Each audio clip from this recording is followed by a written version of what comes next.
Bandang araw sa inyo mga hunters. So, dumayo naman tayo dito sa may paanan ng bundok mga hunters. At ang dala ko ngayon nga pala mga hunters ay ito si Lixie. So, nasa taas tayo ng tangke. Ano? Nasa taas ng tangke lang ito mga hunters, tangke. Man na piling paglagyan ngayon kasi medyo matagal na rin kami hindi nakakapaglagay dito ng limok, hindi na kami nakakapag-hunt dito. Kaya dito yung napili kong paglagyan dito kay Lixie. Si Lixie ang dala natin mga hunters. Kaso yung buntot niya ay ano na mga hunters, naputol na sa kulungan. Pag bumababa kasi siya tumatama sa screen. Kaya maiksi na yung buntot niya mga hunters. So sana magaling pa rin tong mag-hunt si Lixie. Kasi medyo matagal natin tong hindi nagamit. Dito ko lang lalagay yung camera natin mga hunters para malapit pa sa kanya, para kitang kita po natin kung may lumapit na ba kay Lixie mga hunters. So excited na ako mga hunters. Tara. At yung mga shoutout nga pala mga hunters, bagan nyo sa ating screen mga hunters. Yan.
So yun mga hunters, kaisa nga tayo. May isa ng huli si Lixie natin mga hunters. Kaisa ng mga hunters.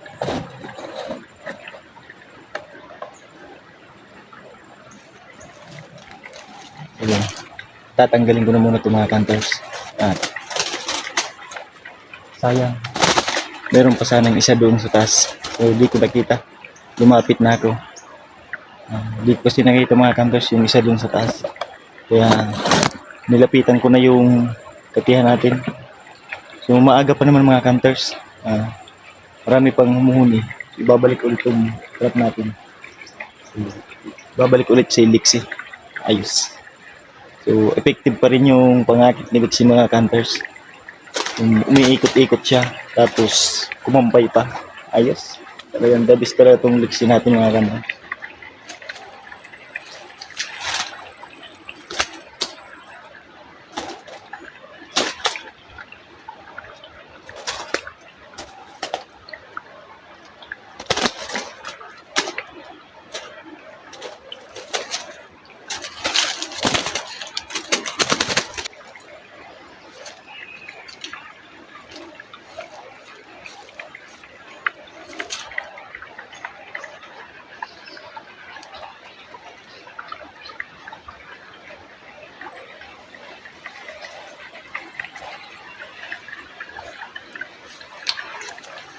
So, binalik ulit mga hunters. Ito nga pala yung huli natin mga hunters.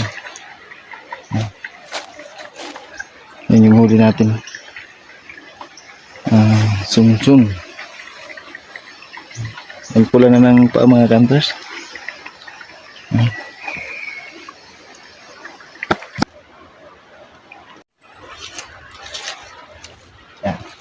So, babalik ulit yung mga hunters.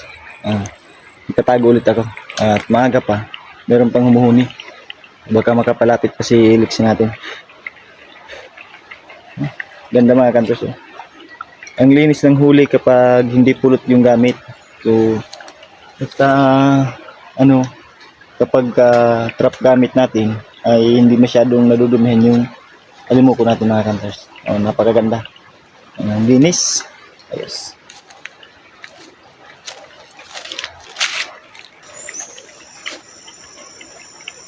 So, yung mga hunters, wala nang lumapit dito. Kaya hindi na rin humuhuni si Lixie.